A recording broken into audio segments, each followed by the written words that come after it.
মনে কষ্ট পাই, আমারে আন্তর্জাতিক মুফাসসির না বললে কষ্ট পাই, আমাকে হাজী সাহেব না বললে কষ্ট পাই, আমাকে খতিব সাহেব না বললে বড় কষ্ট পাই।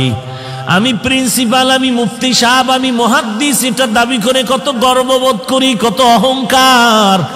কিন্তু কবরে গিয়া যদি নাজাত না পাই, আমার মাওলানাগিরি মুফতিগিরি টাইটেলে আমার কোনো কাজ আসবে না, আর আমার টাইটেল লাগবে না যদি কবরে গিয়া আমলের কারণে আল্লাহ মাফ করে দেয়। আমি মাওলানা হওয়ারও দরকার নাই, মুফাসসির মুহাদ্দিস হওয়ারও দরকার নাই, আমার মতো ভালো জমিনে দুনিয়ায় আর কেউ হতে পারবে না। এরে নবীর উম্মতের দল, দিল্লি শাহী জামে মসজিদের মধ্যে খতিব হলেন শাহ ওলিউল্লাহ মুহাদ্দিসে দেহলভী রহমাতুল্লাহ আলাই। জুমার নামাজের খুতবায় যখন দাঁড়ায়, রুমাল দিয়া চেহারাটা ঢাকিয়া দাঁড়ায়। একজন দাঁড়ায় বলে, হযরত আপনি চেহারা ঢাকিয়া খুতবা পড়েন, কারণটা কি? আল্লাহর ওলি বলে, বাবা আগামী জুমায় তুমি জবাব নিতে আসবা। আগামী জুমায় যখন আসলো, বলে আমার কাছে দাঁড়াও। আল্লাহর ওলি শাহ ওলিউল্লাহ মুহাদ্দিস তার রুমালটা ওই প্রশ্নকারীর মাথায় দিলেন।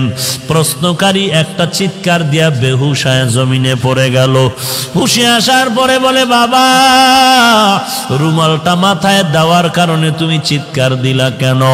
ওই লোকটা বলে, আল্লাহর কসম, আপনার রুমাল আমার মাথায় দেওয়ার পর দিল্লির বিশাল শহরে তাকায়া দেখলাম লক্ষ লক্ষ মানুষের মধ্যে কোনো মানুষ নাই, মাঝে মাঝে দুই একটা মানুষ দেখা যায়, আর বেশিরভাগ দেখা যায় কুকুর আর বানরের সুরতে।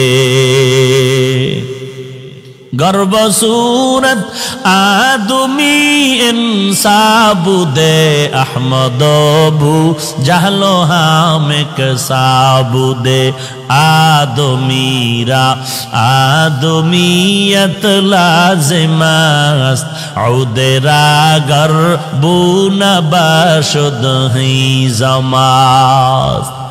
গোটা দুনিয়াটা শাসন করেছেন দুইজন, শোষণ করেছে দুইজন।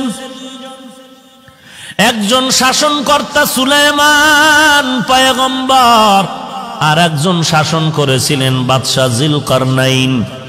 ইন্তেকালের আগে বাদশাহ যুলকারনাইন বললেন, মরার পরে জানাজা পড়াইয়া কাফনের ভেতর থেকে হাত দুইটা বের করে এলাকায় ঘুরায় ঘুরায় কবরে নিয়ে যাওয়া। যখন জানাজার পরে এমন করা হলো, দুনিয়াওয়ালারা কয়, দেখ দেখ, দুনিয়ার ক্ষমতা পাইয়াও লোভ এখনো সামলাইতে পারে না, মরার পর আরো চায় আরো চায়। ইমানওয়ালা কয়, না রে বেয়াকুফ, না না, বাদশাহ যুলকারনাইন গোটা মানুষের সবক দিয়া গেল।